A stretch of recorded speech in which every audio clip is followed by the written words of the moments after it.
Eu moro no morro, quando desço o morro, juro que morro. Morro de medo. Morro de medo. Eu já vi de tudo, eu sei de tudo, mas tudo é segredo. É segredo. Antes era noite, agora é todo dia, final de semana, violência urbana. Violência urbana, violência urbana, violência urbana. Violência urbana. Olá, Geração no Ar, hoje com a 4ª edição da série especial Eleições 2018. O nosso papo hoje é sobre os vários tipos de violência que afetam a juventude. A gente conversa com a Nívia Sabino, que é poetisa, educadora, educadora social, arte educadora também, né, Nívia? Coordenadora política da Secretaria Executiva do Fórum das Juventudes. Seja bem-vinda ao Geração. Nosso outro convidado é o mestre e doutorando em educação, que também faz parte do Observatório da Juventude da UFMG e trabalha na Gerência de Prevenção à Violência e Criminalidade em BH, Sebastião Everton de Oliveira. Obrigada pela presença, Sebastião. Também com a gente o pessoal do coletivo Terra Firme, lá de Ibirité, na Grande BH. O coletivo foi criado em 2014, né, gente, que você estava contando. É um espaço para as expressões artísticas e poéticas dos jovens em praças públicas, nos bairros da periferia. Também fazem sessões de cinema, organizam saraus de literatura, são do movimento hip hop. E para a gente começar, nós vamos conhecer mais sobre os direitos garantidos na lei no Brasil. Proteger nossas crianças e adolescentes é a ideia básica que marca vários debates políticos, sociais e culturais no Brasil. A Constituição Federal de 1988 estabeleceu na legislação brasileira, por meio de seu artigo 227, que crianças e adolescentes formam um grupo de pessoas que têm direitos específicos e demandam proteção especial, tanto do Estado quanto da sociedade e da família. Sancionado 2 anos depois, o ECA, Estatuto da Criança e do Adolescente, buscou regulamentar o princípio estabelecido pela Constituição. A lei define quais são esses direitos, quem deve aplicá-los ou garanti-los e como isso deve ser feito. Mas a realidade é que nossos jovens estão suscetíveis às mais diversas formas de violência. Violência doméstica, institucional, em escolas, empresas ou pela ação policial. Violência contra jovens por causa da diferença de gênero, abusos de sua condição vulnerável, com prática de violência sexual. E a violência por uso de drogas, exposição ao mundo do crime, além do genocídio da juventude negra.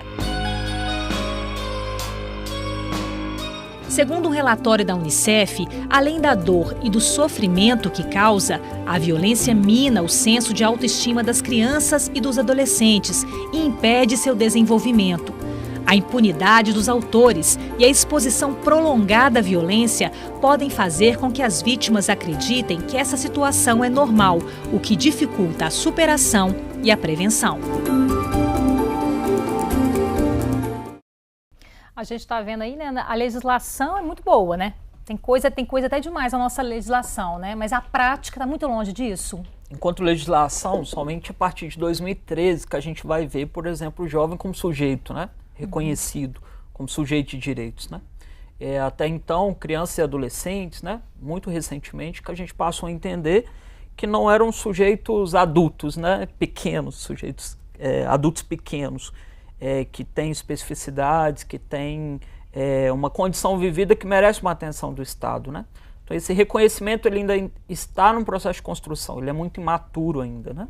O que a gente percebe na prática é que essa violência ela está latente no dia a dia dessas juventudes, assim, e eles conseguem identificar muito no movimento de ir e vir, assim, que quando a galera acorda e vai para a escola, às vezes num caminho de ir para o colégio, sofre uma abordagem de um agente de segurança pública que às vezes deveria estar ali resguardando essa passagem, esse caminho. Às vezes é quem vai fazer uma violência com esse jovem, na maneira como aborda. Às vezes a simples abordagem já é uma violência, né? Se tratando de um jovem, de um adolescente que está ali no trajeto para a escola. E por aí vai, chega na escola também, às vezes o ambiente não é tão acolhedor, às vezes a própria escola vai ser quem vai refletir ali um desejo, um sentimento daquele jovem de não estar naquele lugar, de não se sentir acolhido. E aí eu penso nos direitos básicos, assim. Acho que a gente está num momento de perda de direitos e de políticas aí que tem a ver com a cidadania. E aí quando a gente perde direitos que são básicos, que deveria estar resguardado aí como saúde, educação, segurança, isso deixa as pessoas vulneráveis. E tratando de juventude, o que vem chegando para a gente cada vez mais é que essa situação de vulnerabilidade ela vem aumentando. A gente vive um processo de naturalização da violência, né? Como o sujeito às vezes não tem acesso aos seus direitos, não tem conhecimento sobre tudo aquilo que é necessário para que ele tenha uma vida ativa, uma vida participativa, acaba que no decorrer do tempo aquilo se torna normal, ele nem percebe que é direito dele. Então às vezes sofre uma abordagem violenta, sofre violência quando entra dentro do busão ou quando entra dentro do supermercado o tempo inteiro, um segurança, por exemplo, fica de olho no você, às vezes pela cor da sua pele e tal. Para ele às vezes aquilo é natural, é normal, ou seja, não sabe que aquilo ali é uma violência. Que aquilo ele tá aí, sofrendo. que ele tem direito de reverter aquela De situação. reverter, Né? de denunciar, de lutar contra aquilo. E é lógico também que a gente não tem garantia também de segurança na maioria das vezes, né? Então as pessoas hoje acham normal, o menino roubou o celular, tem que morrer mesmo, porque é normal. Tipo, a vida do cara já não tem valor, entende? O jovem está passivo? O que vocês acreditam? Pode... Olha, eu acredito que passivo, não. Mas ele tá lutando de outra forma, Fraga. Quando a gente estava falando aqui antes do começo do programa sobre a questão do baile funk, por exemplo. O baile funk é uma atitude de revolta, Fraga. Só que, porém, tem uma questão. A nossa forma de lutar, às vezes, ela é muito branda, saca? Às vezes a gente se torna até passivo demais. Acabei de vir de uma situação chata que agora que eu descobri que um moleque da minha rua morreu 15 anos. Era amigo dele até um tempo atrás. Enfim, se envolveu. Descobri hoje que ele foi morto. Ficou desaparecido durante 7 dias. E a gente estava comentando que está tendo uma perseguição no nosso bairro. Em cima das juventudes. Como é que isso é visto, por exemplo, dentro da secretaria, o Sebastião, ou dentro das instituições, né? Você que já trabalhou e trabalha. Então, por mais que os movimentos sociais e principalmente os jovens mais populares sempre viessem denunciando essa exclusão, né? Mais recentemente também que a gente conseguiu dizer mais claramente, trazer elementos, né, consideráveis para dizer desse extermínio, né? Então, a partir dos mapas contra a violência, né? Os mapas aí que foram realizados muito nessa última década, é que a gente constatou de fato que existe um extermínio, né?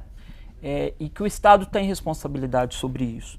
Então, no caso da Secretaria, a gente tem uma gerência própria que tem lidado com a questão da prevenção à letalidade juvenil, né? Porque a gente sabe que essas mortes não são de quaisquer sujeitos, né? São em determinadas regiões da cidade, onde há uma concentração de desvantagens sociais, né, das mais variadas. São sujeitos que têm cor, que têm endereço, né, e que são mortes que podem ser reduzidas ou evitadas. Então, nesse sentido, o Estado tem grande responsabilidade no sentido de reduzir ou de evitar essas mortes. Né? Você vê isso também, Nive, que é Sim. possível evitar? Através de políticas públicas, né, específicas para a juventude. E aí, na hora que a gente vai analisar o nosso contexto aqui de Belo Horizonte, região metropolitana, quando você me pergunta assim, se essa juventude, se ela está apática, se ela está, né, inerente, enfim, o que eu percebo é que essa juventude ela está em movimento o tempo inteiro, tentando transformar sua própria realidade com suas próprias, com o que ela tem em mão, assim. Em Belo Horizonte, por exemplo, e região metropolitana, se a gente pensar, a gente tem o CRJ, que é o Centro de Referência da Juventude, que é fruto, inclusive, de luta dessas juventudes aí, que vem batalhando nas últimas décadas para ter um espaço, para fomentar a cultura. Ali na Praça da Estação, né? Fica na Praça da Em Belo Estação, Horizonte. ali perto da estação de metrô central. Vem atendendo, inclusive, uma demanda que é de uma juventude que quer fazer arte, que quer vivenciar os espaços de convivência, de ter oportunidade de transitar sem necessariamente esse trânsito ser interrompido, qualquer que seja a interrupção. E aí eu vejo que isso é fruto, sim, dessa juventude que está em movimento, que é constante, Mas se a gente pensa, por exemplo, no Fica Vivo, em termos de política pública, o CRJ não tem orçamento. A gente tem um espaço que é uma demanda que foi luta da juventude, conquistado pela juventude, mas que se encontra nesse momento sem orçamento específico. Então, a gente não tem mudado as realidades dessa juventude. Eu acho que a gente muda quando a gente implementar políticas públicas efetivas e específicas para essa juventude. Porque o Fica Vivo também, que é um programa que a gente precisa melhorar, né? Porque não dá também para tirar esse jovem da criminalidade e oferecer ali uma atividade que é provisória, que ele vai estar ali só para não estar à mercê daquela bala, enfim, né? Daquela violência mais letal, urgente que está ali. Que a gente tem que fazer algo que é continuado, que é de começar a assistir nas necessidades que são básicas e tal. E aí é isso, em contrapartida a gente cria um espaço que poderia estar possibilitando aí esses primeiros acessos a direitos que são básicos de cidadania, mas que em contrapartida o Estado ele se omite, assim. A gente vai para um rápido intervalo, já voltamos a falar sobre violência contra os jovens, né? E essa exposição prolongada à violência, os riscos que isso traz para a nossa juventude. Take me by the hand, oh baby, take me by